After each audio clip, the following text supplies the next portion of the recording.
This is Coder Radio, episode 59 for July 22nd, 2013.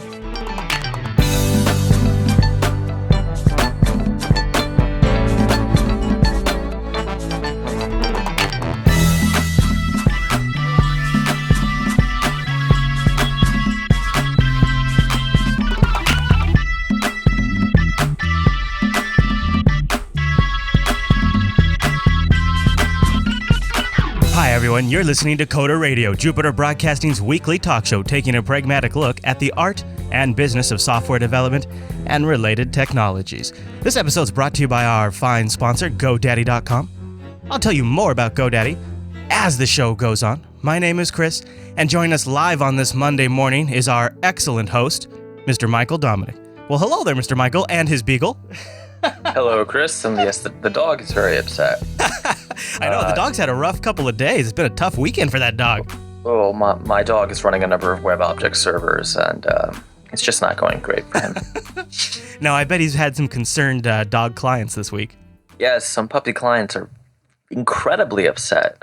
Yeah. If you guys haven't heard the news, over the weekend it was confirmed that the Apple Developer Center was hacked, and that kind of made for an interesting weekend for our host, Mr. Michael Dominic. So it's not just the weekend. No. I imagine it's going to be a bad week for you. So we're going to talk a little bit about that today, aren't we?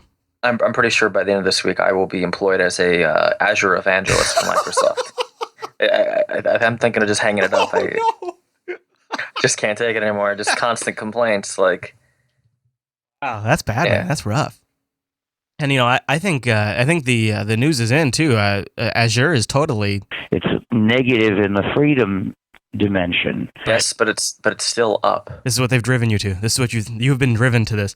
So I think we'll have an interesting discussion around that and sort of the implications of all of that. I know we're also maybe going to talk a little Firefox OS today if there's time. And this morning, Canonical announced the crowdfunding for the Ubuntu Edge phone.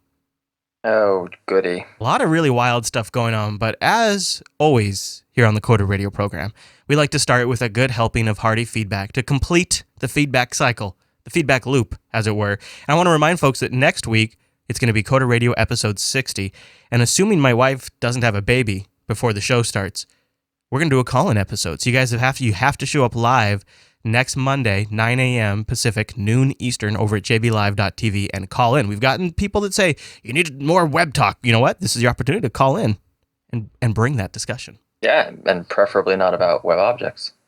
But why don't we start with some of the feedback, Mr. Dominic? Where do we begin this week? We had made a comment last week about crypto being constantly broken. And a number of listeners correctly wrote in saying that, well, it's not really true, right? Problem is, and only one person who wrote in recognized this, and that would be Anthony, is that if it's too hard to use or you need to be an IT expert to do it, it is broken. It's effectively broken, right? Because if most people using it are using it incorrectly, they're not getting the theoretical security. So I'm going to pull a Steve Jobs here and say if it's too hard to use, normal people can't use it, it might as well not exist. It's broken. So I think you can make a good case for that. So we were talking in particular about Gmail, right? If you have to do anything to encrypt your email, it's broken. It should just be silent in the background. Yeah. And there are extensions to make it a little easier. Most people don't even know how to install extensions, right? It just needs to be 100% silent. Yeah. This is, and there is really no incentive for Google to do that because, and I don't mean to this. I'm not trying to be a conspiratorial here, but remember, they do make their money from analyzing that email and then generating ads around it. So if everything's encrypted, that's not really going to make them any money. Don't you think? Don't you think that's kind of... I'm also confident that if you did start an properly encrypted email service, you would be subpoenaed into the ground. Yeah. Right? That's why, I know I talk about it a lot in our other shows, so people are probably a little sick of me talking about it. But one of the things I'm liking a lot about BitMessage is that there's no central service provider. And it's essentially all the functionality of email without an email server. And it's encrypted. It's encrypted from the first keystroke, and it's never not encrypted. And that's I think all of this Prism crap and all of this stuff is going to sort of ignite a new generation of apps that are designed to be a little more distributed, to be a little more resilient. I I hope that's true, but they're going to have to be just as simple as their, non-distributed counterpart. Yeah, that is the Right, hard part, right. is being accessible and the Yeah. mass marketing and So once you ask someone to generate a private key, you've already gone off track. Right, you've already lost. what do you do?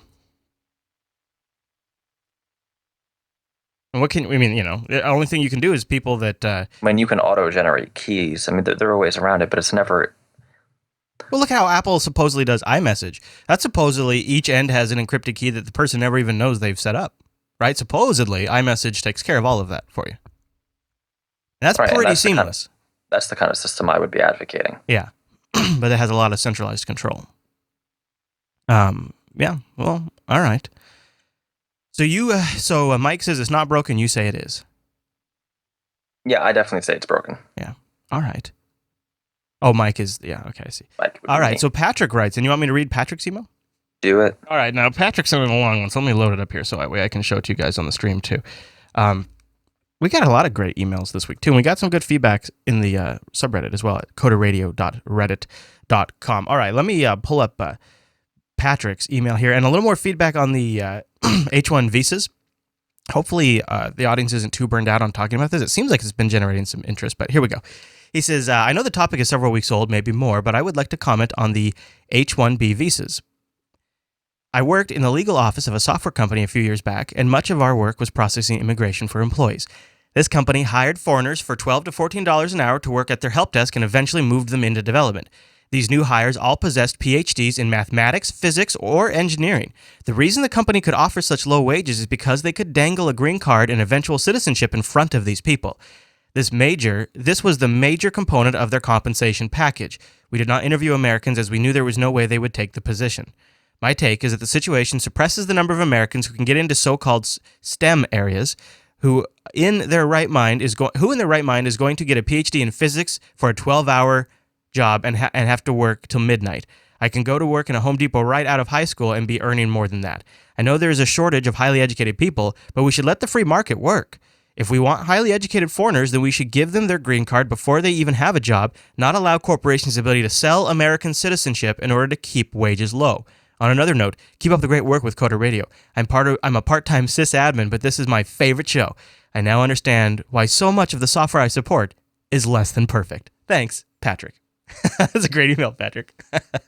That's an interesting thing, too, because remember, I think it was a week or two ago, I was complaining that it seems funny that some of these positions have like requirements to have a degree in a certain area, and if you don't even have the degree, that's where the conversation ends. And it felt like a arbitrary requirement when if you could be talking to somebody who maybe has 10, 14, 15 years of job experience, would obviously be extremely more so qualified than the person who just has the degree, and yet they will dismiss the person with 15 years of experience and go after the person with the degree.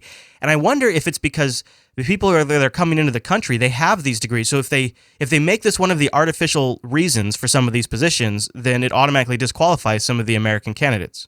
Well, I think it's really about money, right?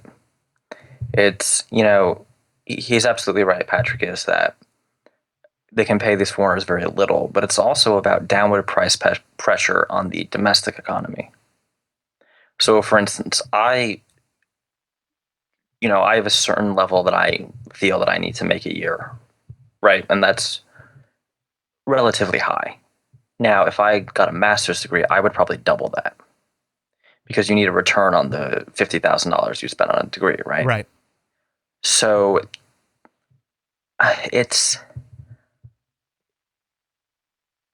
there are two ways to approach the problem. Patrick seems to be approaching it from the, these foreigners are being taken advantage of, which is the way I approached it last week too. But there is also a large problem of, it's falsely deflating the economy, right? Or the salaries of IT workers. So there's a reason it's illegal, and Apple got in trouble for it, colluding with other companies to fix salaries and to not poach employees, right? That's explicitly against the law. But Apple and HP and Microsoft were doing it, and they got in trouble with the Fed. Mm-hmm. And it seems like the worst possible time for our economy to be doing this too. Like, Exactly. it's just, Yeah. it is, you have a really, really, really, really bad situation. And then at the same time, you have people taking steps that are just making it worse. And it's happening at all different levels in the economy. And this is one of the foundational ones. This is kind of a big one, I think. And I've noticed that this happens slowly particularly with startups, that they, at first they don't want to hire foreigners, but then they hire one and they rationalize it. And then they start laying off the American employees or the Canadian employees in the case I'm thinking of, because they were a Canadian company. It's just interesting how it starts in a non-harmful scenario, and then it quickly goes to, well, if we fire all our local Canadians, we can hire two, from overseas. Where do you draw the line? Because you're pretty quickly going down the path of no foreigners. We only hire people within the country. Well, that doesn't seem like a good business move. I mean, not to get too much into unfiltered territory, my solution would be a fine for each foreigner you hire, and a law that mandates that you not pay them less than you pay the Americans, and that they can only work 8 hours a day. Right? So I would impose what are effectively union hours on foreigners, so that there is no economic incentive to do that. Because the problem is, it sounds like a lot of administrative overhead. Well, the problem is eventually it becomes just so much cheaper. Especially when, if a company is looking for funding and they want to make that P&L look as good as possible, it gets a little weird, right? Yeah, that is an interesting element when they're trying to get VC funding, there's another level of incentive there to have these employees that are cheaper. Yeah, it's well. I mean, I don't know. In general, and this is a little political, I'm fairly protectionist in my beliefs. I think tariffs would be a fantastic idea, just not on everything, right? Not just labor. But in this case, certainly the use of these visas to force 12-hour days and $12 an hour is almost certainly exploitive, right? There seems to be some need for some sort of intervention. Because if, the whole idea of a free market is level competition, well, that's not level competition anymore. Right. Yeah. Yeah, it's kind of the deck is kind of stacked. Stacked. Yeah. All right. Well, interesting dialogue that continues. My thoughts continue to evolve on it every time we talk about it. It's interesting. Still, the audience feedback has been fairly in line with me up to the point of tariffs.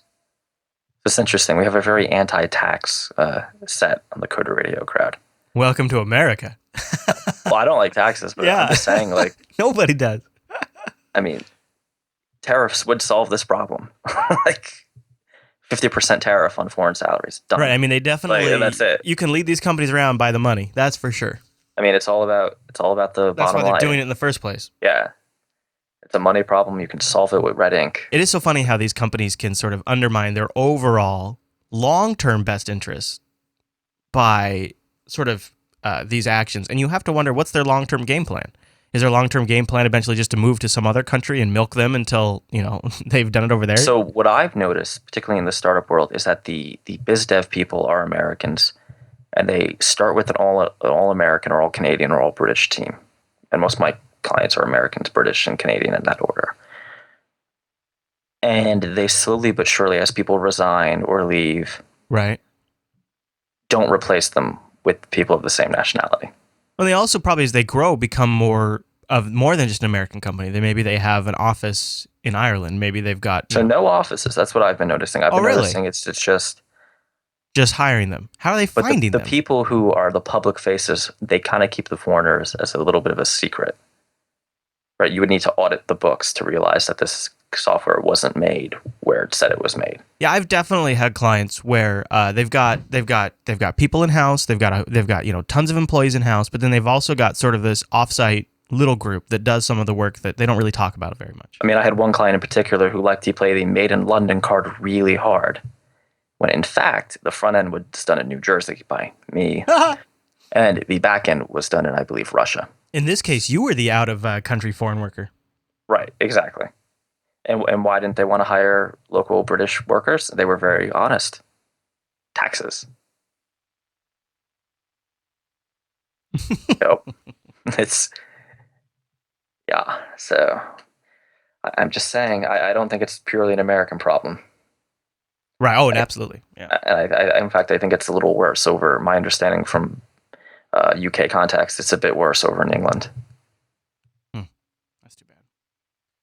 All right. Well, Anyway. Kyle wrote in, and he was inspired by all of our tomato talk, and he wrote a really nice web app. Yeah, I was playing with this morning. It's really nice. This is a pretty simple Pomodoro timer. You go to a site there and you say, I want a short, and you can start the little countdown. And I guess you would just leave this in a tab maybe, right? And then come back to it. And then, well, that's cool. Oh, and it's the other nice thing is it puts the countdown, looks like up in the, it did just for a second, put it up in the tab, but then it stopped. I like this. Very nice. I like it too. Very clean. And he also supports keyboard shortcuts. So we'll have that linked in the show notes if you guys want to try the Pomodoro technique and you want something quick without even having to install it. You can just throw this in your bookmarks. Bob's your uncle. Woot. Ready to time when you are. All right, Carrie wrote in. Carrie, a guy. Who's a dude. He wanted to be sure we mentioned. Let's just make sure we get that straight this time. Yeah. Nobody make that mistake. That would have been. It's very upset. That would have been not a big deal at all, and nobody would have cared. All right, so Kyle wrote. I'm sorry, Carrie. Carrie writes in defense of Apple. How about that? How often do we get that? Bastard. Yeah. So he writes in and he says, "Hi guys, love the show. I'm messaging you today. Oh, I like this. Not emailing. He's messaging us. In defense of Apple. First, the NDA and the secrecy of the process of moving to iOS is totally necessary because the general public really cannot handle betas, and the fact that it's just part of Apple's image as being the high fashion brand of the computers market. I know things get leaked, but they are mostly things that Apple wants leaked, and not in the beta bugs that that would drive the general public crazy. It is especially needed in this version of iOS, which is probably their biggest change ever. When it comes to Snapchat, remember we were talking about how Apple kind of removed that Snapchat screenshot prevention block thing? Right, yes. He says, I think it's totally reasonable for Apple to allow screenshots anywhere. If your security model is based off not allowing a user to do something like take a snapshot, then that's just terrible. A person could easily take a photo with another camera. If Apple is aware of this, then I think they made the right decision. They need to force Snapchat to adopt better security practices. I think it's been shown in the past that usually when Apple forces developers to be better, then Apple gets their way, it benefits everyone and end users greatly. Anyways, love the show. Especially you, Michael. I'm Carrie, the guy. Well, thank you, Carrie. It's unfortunate that you're totally wrong. Oh! Wow. Let's back up on the NDA thing. Maybe he's right. Maybe Apple needs to protect their luxury brand. Let's do the Snapchat thing first, because that's a much simpler discussion. All right. You could always do screenshots. There used to be a warning, UI device will take screenshot or whatever it was. Mm-hmm. That would warn apps because of banking. The idea was, if you're in your Bank of America app, you don't want something accidentally taking a screenshot, right? Of your account numbers or anything like that. That notification, to my knowledge, hasn't been deprecated. It just doesn't work anymore. And that's what Snapchat used to warn folks that screenshots may be taken. Now, I have a different point of view. I don't think Snapchat should have been allowed in the store, and I think it should be pulled. What? Why? All the shit that Apple finds inappropriate. And they allow this. And well, Snapchat this isn't designed specifically for this. It's just how the users depend. Oh, come on. Just like BitTorrent's not designed for piracy. You know what I think the bigger scandal is with Snapchat is it's being used on Wall Street for insider trading. Now that's clever. Yeah, because there's no record, right? So they Snapchat each other things. They don't say anything. They just take a picture or maybe something like that. They send it to the guy. He makes the trade, and then it's immediately removed. And the user that sent it has guarantees that it's removed because they set the timer. So we talk about sexting, but the reality is that's probably the most egregious abuse of Snapchat. Right. Well, I'm more worried about children, obviously. Of course, you got to protect the children. Well, look at the way they brand and market Snapchat. You can't tell me that's not aimed at children. Right. Well, of course it is. That's why Facebook made Poke. They made Poke for that because it's the same thing. I mean, the feds. You love to raid buildings. I have one in California you could raid. I think you're too grumpy. I mean, I think what if you were? Because I think it's dishonest of the executives of Snapchat to pretend to say that it's being used not for child pornography, for legitimate purposes. I mean, really, they know. They have to know. And they're just willfully ignoring it. Well, I'll put it. Let me suggest this. I mean, like, so kids are still going to send pictures of each other to each other. So maybe it's better that there's done over service where there's no storage of it. Except now that the only safeguard that was there is now gone. Right. But if they were using email Android, or MMS, then it would be sitting on servers It's somewhere. not safe, though, because on Android, there's already a known exploit. There are, in fact, apps you can download on Android that undo the Oh, I mean, I'm security not site. saying it's not breakable, of course. What I'm saying is it's not architected so that those pictures are sitting on some server somewhere. That's sort of a key differentiator, right? Because if you're using any other service, those images, those pictures that those two kids sent to each other would sit on some file server somewhere or some mail server somewhere. And at least with Snapchat, that doesn't happen. I'm not saying it's good, just mentioning that. I just feel like when you have a business that's so obviously used for crime, where your main clientele is a crime, I mean, doesn't that warrant some scrutiny? I suppose, but I think you could maybe make that same argument towards iMessage, because iMessage is encrypted and private, person to person. Maybe you could. I mean, maybe. Where do you draw the line? I think there's a difference between stopping surveillance and, actively marketing kids to do criminal activity. I agree with you on the marketing aspect. There's really if no they excuse did for not that. market it toward children, I would have less of a problem. They should market it towards Wall Street. I hear there's big money there. They should add a stock ticker to the bottom.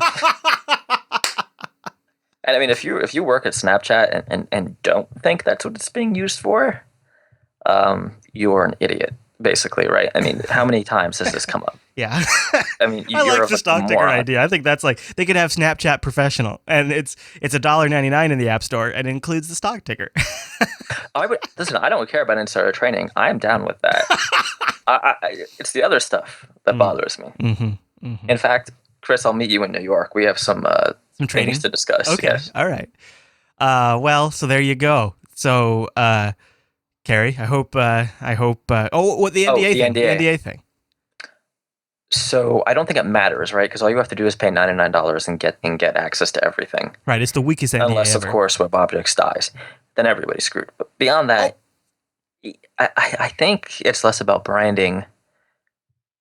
Yeah, maybe it could be. Maybe you're right. Maybe it's about branding. I just think it must be, right? Because it does sort of like, so the first thing it does is it sets this chilling effect on too much talking. The second thing it does is whenever there is a problem, everybody says, well, that's a bug and it's under NDA. You probably shouldn't be talking about that. Like, that's immediately what people say. And then so what you do get is like, here's the new icons, here's the new theme, here's the new parallax background. Like, that's what you end up hearing about, because that's the stuff that doesn't get you in trouble. So what it does is it essentially gives Apple this valve where they can let some stuff vent out, and it's usually mostly the majority of it is positive stuff. And then the moment the negative stuff starts leaking, they just clamp that valve down. They go shut that person's access off. It's, the people that they allow to talk or the people they know won't hurt them, right? Yeah. And we kind of got into this the other week where the NDA, though states the same for everybody, is definitely different depending on who you are. Yeah. Yep. Which reminds me, after I bitched about them taking 30 days for them to review everything, all my stuff got approved that day. Just throwing it out there. Yeah. Maybe we should do that more often. Just yell at them all. No, right now they're busy. I totally sympathize. Yeah. All right. Well, David writes in. He says he's working on a project for a school system and thought the law does not require that he encrypt data itself in the database, so it's not human readable. He wonders if he should anyway. Well, he doesn't say what. No. He doesn't say what the data was. It's like student personal data, names, addresses, things like that. The answer is no. Because if you were given a spec to do something and leave it as plain text, there's probably a reason. There's probably some other system that needs to tie into it that can't decrypt whatever encryption you Now, use. that is pretty common in school districts where you have a bunch of programs that read another program's database to pull stuff together. Yeah. I mean, we'd like for it to be encrypted, I suppose. But yeah, if there's application compatibility, it gets busted. There is such a thing as, certain things just aren't important, right? Well, names and addresses and stuff. Names and addresses, yeah. I guess that's not too hard to find in public records, really. Most of it is a public record.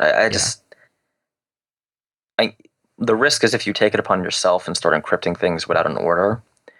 Now, what if it has things like social security numbers in there, all that kind of stuff? Maybe then he needs to bring it up to the client. That's what I was going to say. Yep. But he can't just do it, because if he just does it and it technically is breaking the spec, so he could actually not be paid for his work because he will have not followed the spec. Get it out of here. As RMS says, get it out of here. All you have to do is write a nice letter saying this is all in plain text as per your request, but this is not secure. I wash my hands of it, kind of thing. Just, yeah, that's good advice, Mr. Dominic. It's good advice. Okay. I like that. So now we get to Maddie's email. And Maddie writes into the show, DakotaRadio@JupiterBroadcasting.com. He says, I'm wondering if you guys could talk about quote-unquote environments. These days, I'm finding myself working with multiple environments and stacks more and more. I'm switching to provisioning environments in a VM on EC2, and then I SSH into that environment to work either through an IDE or with the best light text editor ever, Vim. Boom. I'm really in the process of learning the most effective way to do this now. Each time I set up an environment for the first time, I take notes by creating a shell script that mimics what I'm doing. This makes creating another VM in the future much easier. I'd prefer not to have to do this, as it's a bit of a pain in the butt, but the alternative is to pollute my computer. Thoughts? Best practices? Question marks. Oh, so he wants to try out a bunch of different environments without messing up his main rig. I would just go with VMs. Yeah, I wonder why EC2 though. I mean, why not just local VMs in VMware Yeah, VirtualBox? I would just do local VMs and be done with it. And the reason I say that is because then it's much easier, like inside VirtualBox, for example, you get a machine set up the way you like it. You can snapshot it. Not that you can't snapshot on EC2, but it's much easier and quicker locally. And then you can clone it. And then you can just always clone that machine every time you want. Well, and there's no network latency either. And no runtime charge. Yeah. No, I would definitely just go with local VMs. I was going to say, if he's on Linux, there's containers that make this really super easy. But yeah, honestly, Maddie, I think virtualization is a great way to go, especially as you're trying things out. But I don't know if I would recommend cloud virtualization unless you specifically want to throw people at it.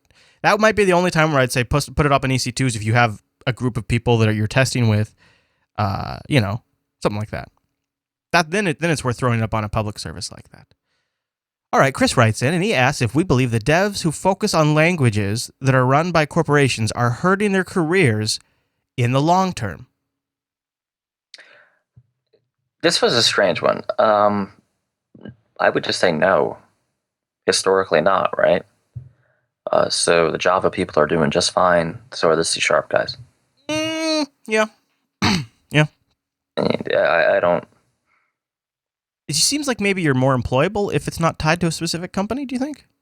I don't even think that's... I don't even think that's true. I mean, the two big examples are Java and C#, and it's not hard to find a Java job or a C# job. You might not make as much as, say, a C or an Objective-C developer, but...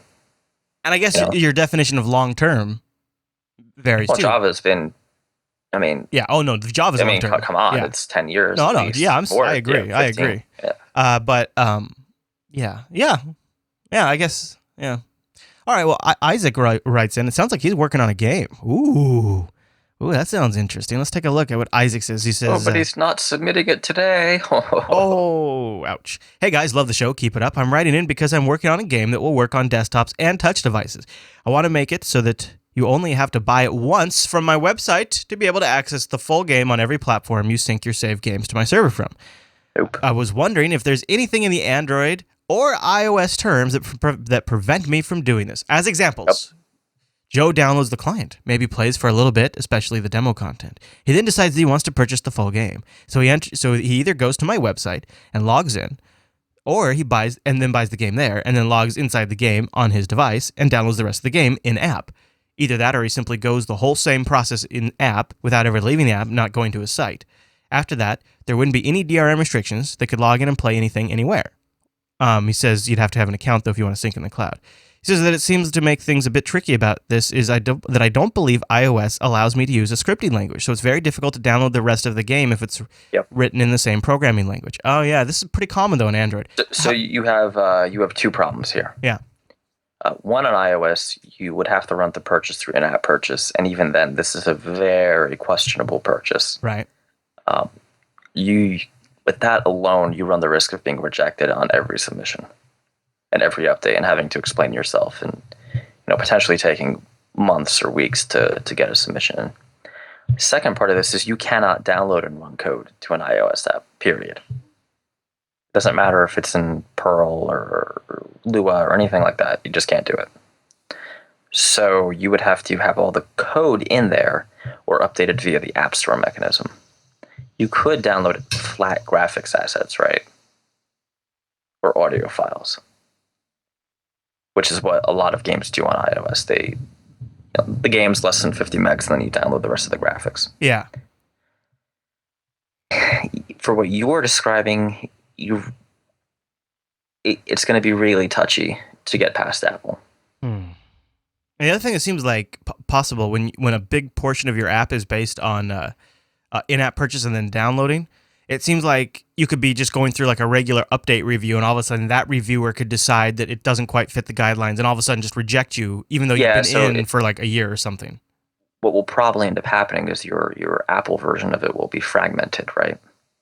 So the Android and PC and Mac ones can all kind of work together, but the iOS one will have to be its own thing, which isn't terrible. You could just set up a simple user account server. When people buy something in iOS, if you want them to have it in Android, you'll have to send a message to that server and save that. That position that Apple's in would be so untenable if they were not sitting in such a position of market dominance. Like, just think about this.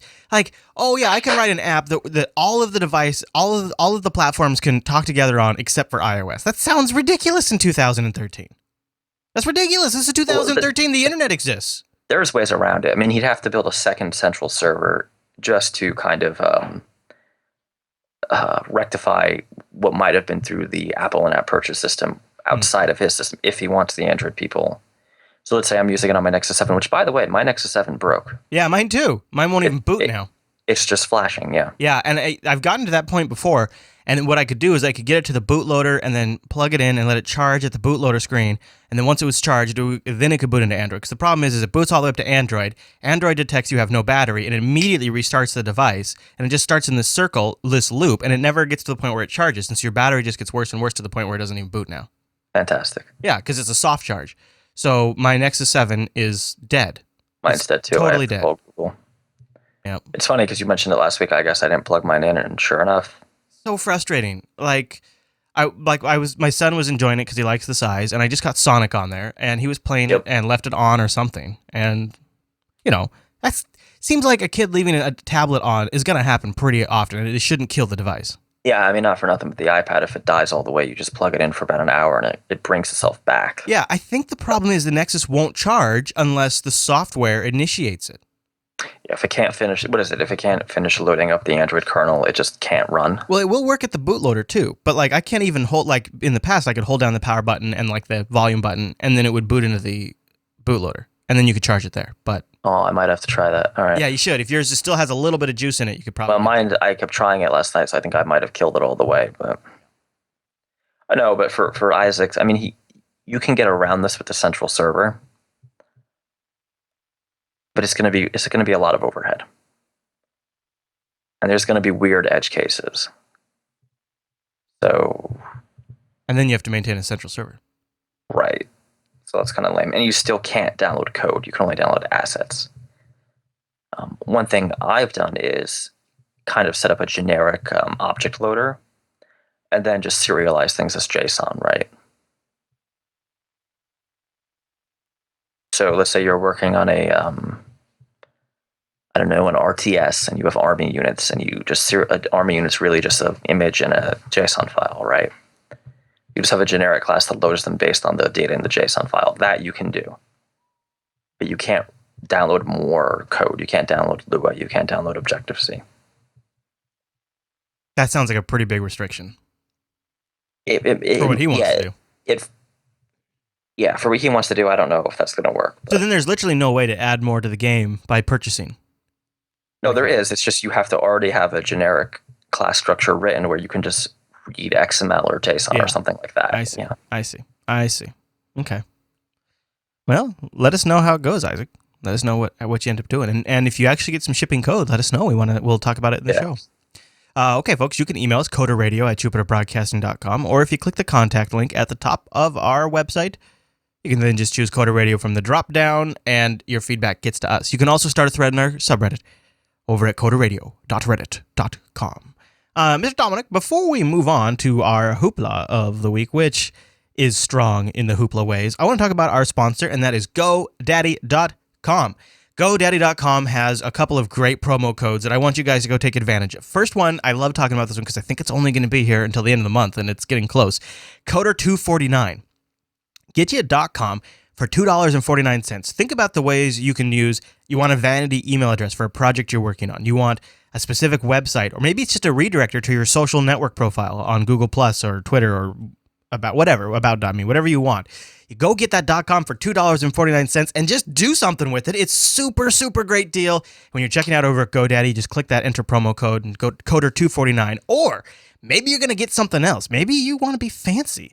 GoDaddy has a ton of really great resources. Things that let you build your own site that actually performs very well on mobile devices. This is very nice for family members or friends. They want to get up and running. You send them to this, they're gonna get themselves set up. It's very easy. My mom does some artwork. I was able to get her up and running using this, no problem. You can get some online storage. You can get fax through email, web-based email, all of these things, corporate email, all these kinds of extras are over at GoDaddy.com. And I've got a code that'll just get you some money off anything you want. Use Go32 off 4. Go32 is, think about it. I'm gonna go save 32%. I'm gonna take it off 4, whatever I want. Go32 off 4. Go32 off 4 will save you 32% on any new product over at GoDaddy.com. So you got Coder249 to get a .com for $2.49 and Go32 off 4 to save 32% from GoDaddy. And thanks to GoDaddy for sponsoring the Coder Radio program. You know, they emailed me, Mr. Dominic, and said, we love those developers. Give them something nice. So also toss out free 5. That's right. Free private registration with the .com, free 5. You get the free private registration. So thanks to GoDaddy for sponsoring the Coder Radio program. So, Apple has a bit of a security issue this week, don't they? Just a bit, just a touch. So their actual developer center went down like starting Thursday. It was Thursday afternoon of my time, so it must have been around maybe later, maybe Thursday. Let's just call it Thursday. I can't remember what time. And it's not terribly uncommon for their developer center to go down for a few hours. Right, you might just think they're updating a few of the pages or something. Or even just like, demand, right? Because with an iOS beta, a lot of people are in panic mode updating apps. Okay. So it's not shocking, especially at the end of the week on a Thursday or a Friday, for it to go down ever so slightly. So, I kind of didn't think anything of it. And I kind of just said, oh, whatever, this is down. Because at the time, they didn't put up a proper message. It just didn't work, right? Right, that was kind of the weird thing. They went a couple of days without really saying anything. And it kind of looked like, to me at first, so it must just be people freaking out because an iOS beta is out, Maintenance is taking longer than expected, it said on their message. That's actually a little bit of misdirection. So then Friday came. And, I'm supposed to be sending builds out, and I got a few to sign correctly, but still not really, I go to developerapple.com and it's still not up. So weird, I'm like, right? wow. You're thinking that's a little odd. 2 days it's now? Unusual. Mm-hmm. All right, but whatever. I mean, you can't update apps. You can't make certificates. You can't do anything. Okay. So, weekend comes. I had a few things I want to do over the weekend, but the site was still down on a Saturday, so I kind of just, did what I could without it and moved along, thinking it's got to be up for Sunday, right? Sunday comes, it's still down. So now I'm getting a little concerned, right? Are you starting to think hack? I'm starting to think massive incompetence. Just because their history with web services is questionable at best. And finally, what was it, Sunday night or Sunday afternoon Pacific time, they come out with this, I don't know, how would you categorize it? Kind of an admittal? Yeah. Well, it's interesting how Apple works, because really before they even posted anything official on their website, they leaked it to a few, like the Wall Street Journal. They leaked it, which is so preferred journalists. It's so weird. They're so weird as a company. Like, why would your first response not be to just go at it direct? Why leak it through the press? Well, what's interesting is that even the leaks. So we should back up a little bit. There was a compromise, right? The service was compromised, and information, quote, may have been compromised as well. Yeah, usernames likely, but maybe not passwords. Addresses, perhaps. Yeah. They're still figuring it out. But they're not sure. And what's interesting is that, okay, that's a big deal, but that's not a huge deal, right? That's not nobody can update their apps quality. And actually, Marco Arment, my favorite person, had probably, I would think, the only rational analysis of this is that for them to be down this long, it can't just be a little bit of developer data. And this is pure conjecture on my part as well. Their whole system is based on keys. You have a key for Game Center, you have a key for push notifications, you have a key for distribution, a key for development. You can literally spend hours generating and managing keys when you're doing a new app. I'm not wondering if either the web service that links to the keys and helps you distribute them was compromised, or if somehow someone actually managed to compromise their key, their distribution key, or something. Oh, that would be really big. And I could be wrong. They could just be really proactive about developer data. And the other thing is we'll probably never know. I don't know. Actually, somebody's going to want to take credit for it. Well, a researcher did. Yeah. But that's not been verified. He says Right. He only targeted Apple itself and didn't go for third parties. Right. Yeah, some people were drawing conspiracies because the Ubuntu forums were also hacked this weekend. I just don't think they're the same person. I don't think that's related. I mean, the reason I think it's something a bit more severe is because it is now Monday, opening of business. It's almost 1 o'clock Eastern time, New York time. It is well past opening of business California time. This is unheard of for them to have an outage that goes into from a Thursday to a Monday.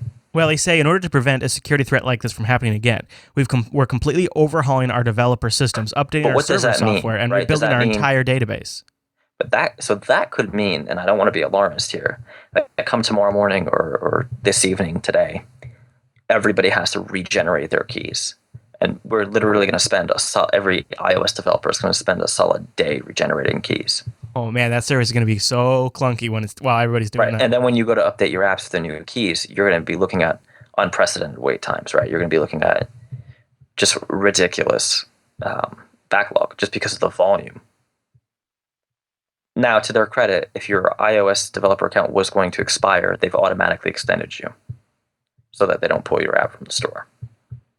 Because you can't even log in to manage your contracts or check out your sales figures or anything.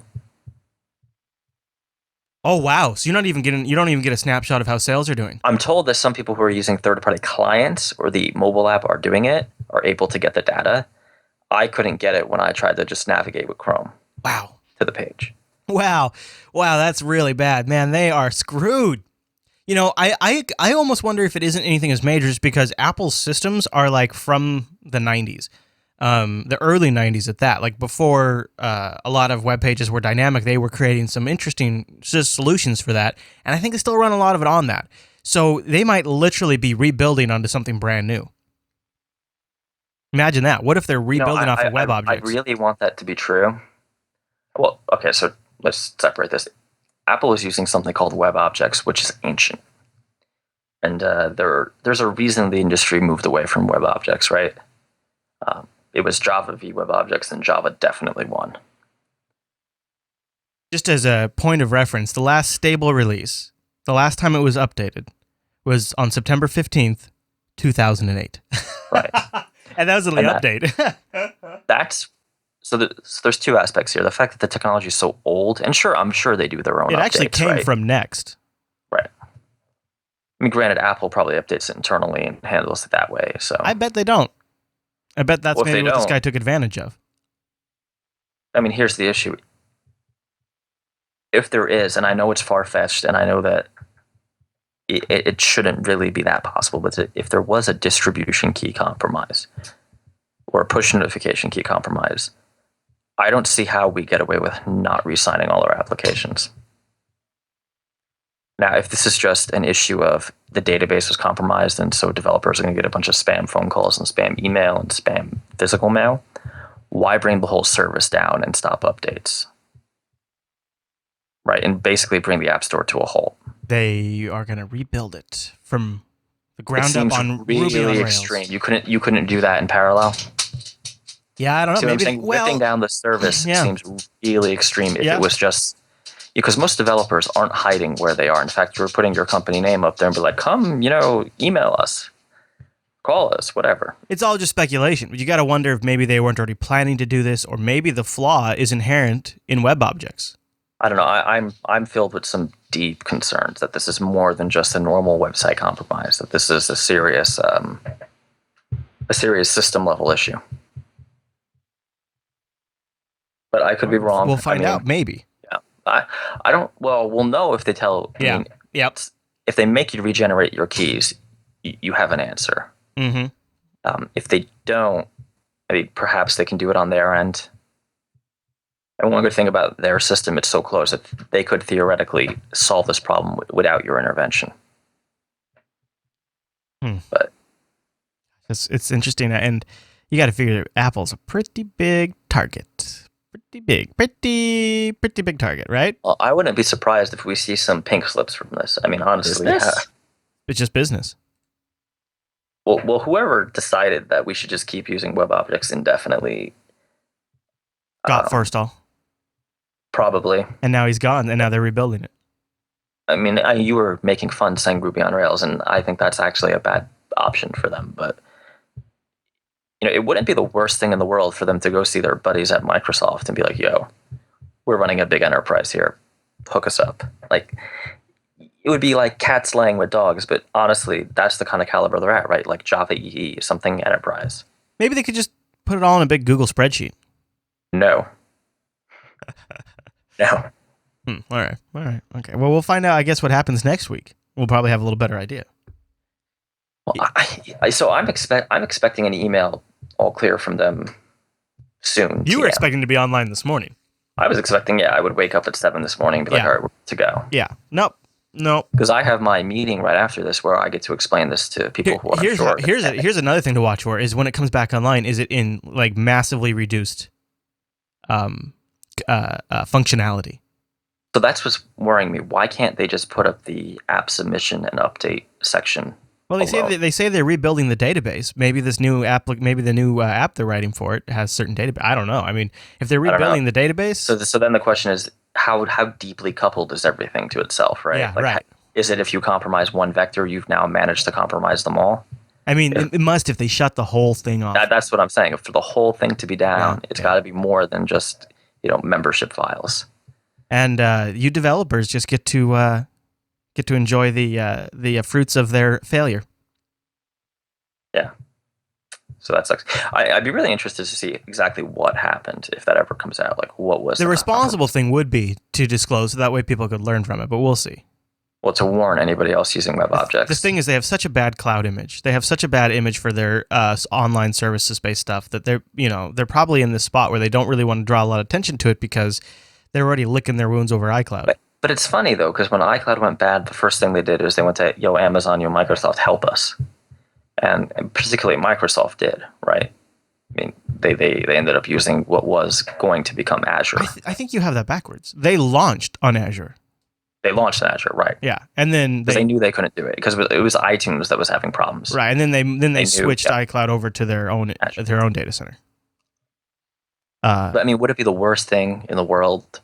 I mean, they're already buddy with them for them just to say. I don't think it's an infrastructure. Help us out. I don't think it's an infrastructure thing. Apple too. They software thing. Well, they probably want to own that whole stack. They probably want to own all of that system because it's a key part of their iOS platform. You're probably right, but it's really not a core competency of theirs. Right. This is what continues to be their problem. I almost feel like if they had just sucked it up and went with like .NET or Java, they would not have all these problems. If Google and Apple would have managed to stay buddy and not turn against each other, they would make the craziest strong. I mean, they could move the market in any direction they wanted together. If they were remember when iOS first launched, they were like the best of buds. Eric Schmidt came up on stage and gave Jobs a big man hug that was totally awkward. And they were like buddies. They were like full on buddies. And like iOS and Google were going to work together. And then, you had Amazon on the tertiary there that, was your products and services and you could use it on this. And these guys could have ruled the techno universe, but they just couldn't get along. I mean, even now when it comes to scalability in cloud, Google's got that. That's in their DNA and Apple just doesn't have it. So two things. Alex is pointing out that web objects can and is primarily done in Java these days. So when I'm saying Java, I mean Java the platform. I mean Java EE, right? So the whole Oracle stack. That is a good distinction. What was the other point? Oh, and to be fair, me and Chris are doing a lot of armchair, strategy here, right? Obviously, at that scale, it's not that simple. There's a lot of things to consider. Yeah. But it looks like that the only reason they're using WebObjects is because they own it, and they made a decision a long time ago and never wanted to invest. That's always the thing, isn't it? I mean, don't you always go into these places and they've got this technical debt that they've invested so many years into? Sometimes maybe they even own the technology, and they just don't want to have to do anything. They don't want to reinvent it because they feel like they've spent that money. They spent that time. They fought that battle. I mean, so the nice thing is the apps that are currently on their store seem to still be working. Yeah, to my knowledge, you can still do in-app purchases, things like that. So it's really just if you were updating, you had a problem. Huh. Well, hopefully nobody has any seriously major break the bank bugs that make their app look horrible that they need it updated. Imagine if you had released a code journal with a horrible bug in it that you people were like, hey, your application's awesome, or it's awful, I hate you, I want a refund, and you couldn't update it. You would be so mad right now. Because you would feel like it was their fault that you're getting a bad rep. So, I got a solution for you. You want me to fix this? Kill the App Store? Firefox OS, baby, going to kill the App Store. Firefox OS is not going to reinvent the App Store. No. It's going to kill the App Store. Yeah, this is just madness. This is just really... Mozilla has just posted another video about Firefox OS targeted at app developers. The clip explains a bit how and why distribution will work in a world without app stores. Why are you showing an iPhone 3 with Safari and not the iPod app? I guess VentureBeat got confused. VentureBeat's like, well, I got a lot of photos of iPhones, and I know what the Firefox logo looks like. What's funny is they're shipping Firefox phones I could have gotten a picture of. Yeah, it's like weird lazy. It's like stock art or something. They say, in a sense, with Firefox OS, we made app discovery as easy as browsing the web, and we give you very good reasons to brush up on mobile-optimized websites you already have on the web. So they're going to focus and feature on mobile web apps. Yeah, apps. Yeah. So they're going to have not an app store, but like a web highlights place? I feel like that didn't work once. It hasn't worked for Chrome. Yeah, and it really just hasn't worked for the web in general. It just hasn't worked in general. It really hasn't. And last week I was all the Firefox OS guy, but this is silly. And as just somebody who's used the web for since the actual web existed, I'll tell you, a lot of people have tried stuff like this. And it has never worked, and I don't think will work for at least 5 years. But let me go over to my iGoogle page. Oh, wait. No. What was it? The My Yahoo page as well? Yeah, that went awesome. I guess what I am really worried about is the future for these Firefox OS and Ubuntu Touch devices is a completely carrier bastardized version of them, where they'll come preloaded. They're going to be targeted at the users who never launch an app store. They're going to be targeted at people who just want a pretty nice smartphone, but it's not a crazy smartphone. It's just like somewhere between feature phone. Don't want to pay anything at the carrier. You know what Firefox OS reminds me of? Ubuntu Edge, a non-starter. Oh, our next story, Ubuntu Edge, and this time I think this is a first. Ubuntu Edge is this new super fancy phone, and they're launching it on Indiegogo to fund it. They want to make $32 million in 30 days. You got to say it like this: $32 million. It's ridiculous. It's absolutely. It's Uncle Mark wants to be Uncle Steve. So when we started the show, they had $50,000 in funding, and now we are 50 minutes into the show, and they have $300,000 in funding. You know why? Because I'm trolling the Linux people, and they're finally coughing up money. So let's see. They've had 442 of the $600 backers. They've had 8 of the 830, 2 of the 10,000. Holy crap! 0 of the 80,000. Yeah, I don't think... a $10,000 phone. So this Ubuntu Edge device is pretty slick looking. Do you like the aesthetics of it? I would say that it's resolutionary, yes. Resolutionary. Actually, in the video, they don't actually tell you what the screen is. They say they've got requirements for a panel, but they haven't picked a panel. Yeah. They haven't done a lot yet, let's be honest. Yeah, that's very true. This is very pre-production. This is actually pre-production. I normally have a fad, just kind of like a loose and fast rule that I don't always follow. But one rule I have for Indiegogo and Kickstarter campaigns: if it's hardware, I don't fund it if it's only in render. If they don't have a physical picture of the product, I don't generally fund it because that's usually a bad sign. However, in this case, I decided I think I'm going to fund it. I don't know. Only because of if I wasn't If I wasn't the host of the world's largest Linux podcast, I wouldn't do it. But because I do host what is quickly becoming one of the few remaining sources for Linux news, I feel like I should cover it. You know why you're losing sources of Linux news, right? Because people like Mark Shuttleworth keep doing stupid shit. And making people want to leave Linux. And go to Mac. So you think this is really bad, huh? I think this is terrible. Is it just Absolutely embarrassing awful. to ask to have your device crowd? Here's what I think. This allows Canonical to make a really nice device to show off what the Ubuntu OS is capable of without having to sort of risk the company on it, right? I mean, they are, in a large sense, risking all of the resources and all of the focus and all of the energy, but financially, this is going to help sort of offset some of that financial risk. Then they get a phone out there. If everything works, if they're able to execute, they get a phone out there running the OS that they can then showcase. They get people writing for it. It's very nice hardware, so you get the enthusiasts, you get the high-end enthusiast who buys this, he makes apps for it. You kind of establish this user base of sophisticated users, and then you go to the carriers. Let's just pump it back. They want you to invest $32 million. They are not willing to make that investment themselves, but they could, theoretically. Well, how do you quantify the cost of the entire company focus being shifted to developing this platform? I mean, who knows what the cost of that is? Well, I think we're already seeing the cost on the desktop, aren't we? You haven't even gotten your machine yet. It's going to be wonderful. You just wait. I'm just saying that, I would gladly pay $600 cash for this phone. If they were, shipping, put it on the Ubuntu website, pre-order, buy it now, we're going to make this, fine. The fact that they aren't confident enough to risk the company, that they want to do this crowdfunding nonsense, which, I really feel crowdfunding shouldn't be for large companies. Or established brands, right? Like, not to slip into gaming, but every time Double Fine does a crowdfunding campaign, I want to vomit. I don't know if it's fair to call Canonical a big company. I mean, I think it's fair to call them a big brand. They have several hundred employees. Yeah, so it's big enough, right? Okay. I just think this is really disingenuous. I think this is a way to make a big risk, but if it goes badly, they'll be able to retreat back to the desktop.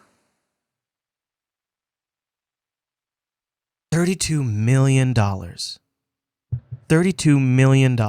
Which goes to show you that they're literally trying to get the crowdfunding to fund this whole project, or most of it, right?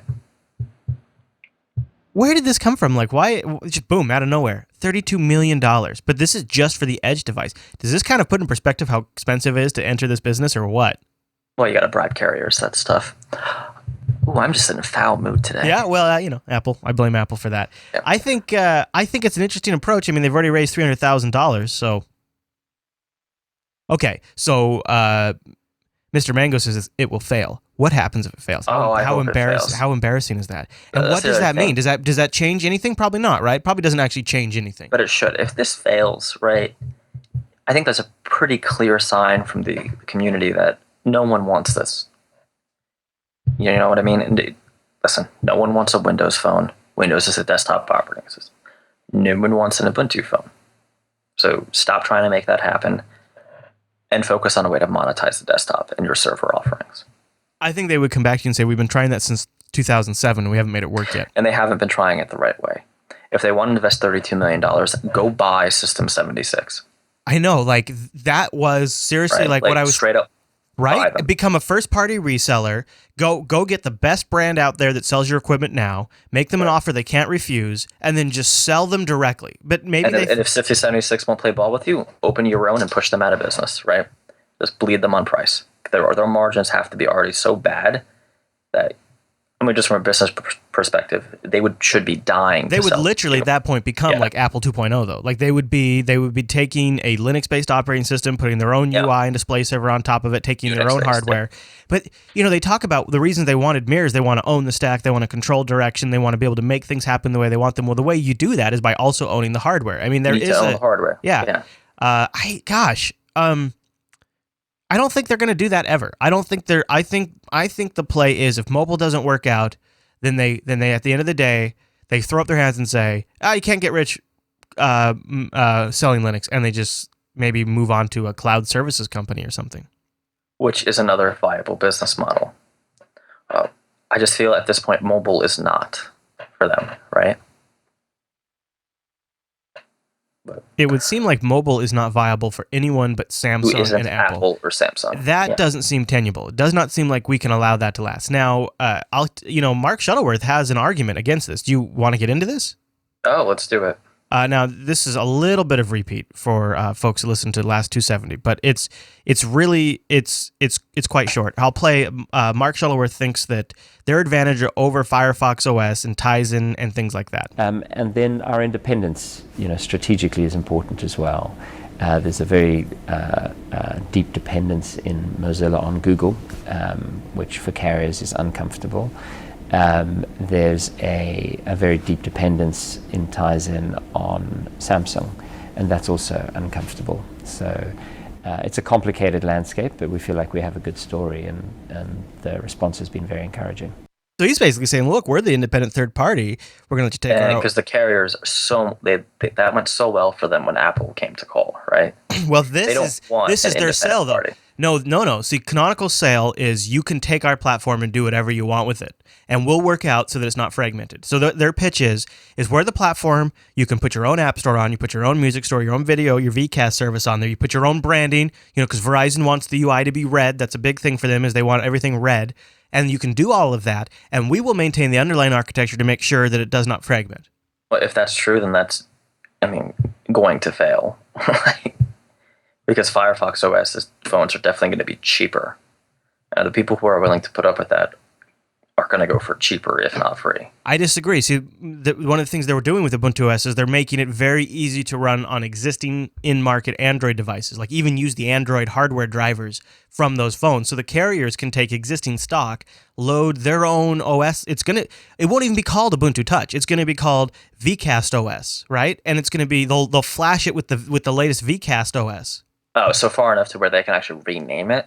I don't know. I think, yeah. I mean, that hasn't been said, but listening to what Mark has said in these interviews, it does kind of here. I'll just play it real quick. So a core part of our positioning is as a platform that integrates services from the operators and carriers, and that means that it's very clear how operators who engage with Ubuntu would deliver their own portfolio of content, services, and capabilities. That's disgusting. Those allow them to differentiate without fragmenting the platform. They also allow them to build a deeper relationship with the end user than they do if they're simply a pipe for voice or data. There you go. Oh, so they're trying to set progress back, basically. Fantastic. Now, but the argument for developers would be that they're going to create this common mobile platform that the carriers will eat up that allows native apps or HTML5 apps. And the idea would be that you can write it and it'll run on any of those carriers' bastardized versions of the OS. So right, in theory, would open up a bigger market to you. The best thing that could happen for developers in this space is that carriers become dumb pipes and mobile data becomes cheaper. Right. Because then you don't have to worry about ridiculous caching mechanisms to avoid using people's data plan. This is just, even if they succeed, they deserve to fail kind of situation. This is a dirty business. They could take less than a third of what they're asking for and probably go buy System 76. And, they want to be Apple. Become Apple. Be the boutique high-end laptop vendor. Yeah, there is money in laptops still, especially good ones. And, I know a lot of folks criticize them for becoming Apple. Those people are very dumb, right? I mean, Apple is one of the most successful companies in the world. I would love to be Apple. It's very stupid to think, oh, well, you're not open. Well, the reason that they're doing all this crazy shit is because no one made any money on Ubuntu. Right. Right. So this is kind of the Linux folks made their own bed. But let's give them a way out that is profitable. Yeah, I mean, I think I hear what you're saying, and this is the argument that I made in the Linux Action Show yesterday. But from just to play devil's advocate, from their point, there's no entry into this market in any other avenue except through the carrier stores. Because if you go through the carriers, then they carry the burden of marketing, they carry the burden of distribution, and they put it in their storefronts, and they do all of that work. And even if this plan succeeds, what will they have won? They'll have won what? Low-end market share. And no one will know that they're running Ubuntu OS. Well, but they will have created a app platform that is more universal. They can't manage a desktop app platform that gets so little traffic that some of the highest selling apps make about $5. You think they can run a mobile app platform with potentially millions of users? Well, the carriers will run most Ooh, of that evangelist job at Canonical is not looking good. No, I think you're gonna have to look somewhere else. Wow. Well, I guess we wait and see, because it's all just speculation at this point. This is the episode where we speculate a lot. And I just hate everybody because I have uncomfortable phone calls this week. All right, Mr. Dominic. Well, I know you have a pick, but I think we should probably get running. I'll give it a quick plug. You have the Dell U24, the Ultra LED monitor. Yes, Nice I got one. it on sale this weekend. Woot. Nice, very good, sir. All right, well, where should people find you throughout the week? They can find me at dominicm.com, and do expect an Ubuntu and Apple article. Oh, all right, very good. Well, we've also got links to our social profiles in the show notes. If you want to follow us throughout the week, you can email the show, coderradio@jupiterbroadcasting.com. Don't forget to join us live next week for episode 60, live calls over at jblive.tv, 9 a.m. Pacific, noon Eastern. All right, everyone, thanks so much for tuning in this week's episode of Coder Radio. See you right back here next week.